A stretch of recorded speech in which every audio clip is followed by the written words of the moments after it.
এই পৃথিবীতে আমরা সবাই শান্তির কথা বলি, কিন্তু কোথাও একটা জাতি আজও হাহাকার করছে।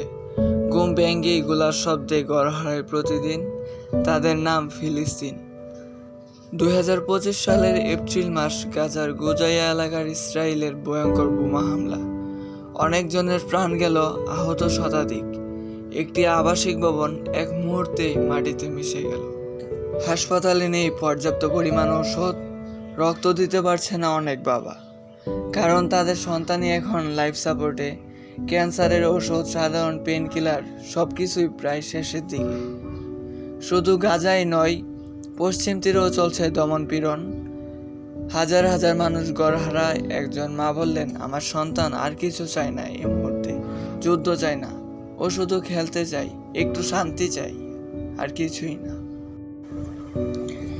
এই পৃথিবী কার জন্য? এই পৃথিবীতে কি শুধু শক্তিরই জয়?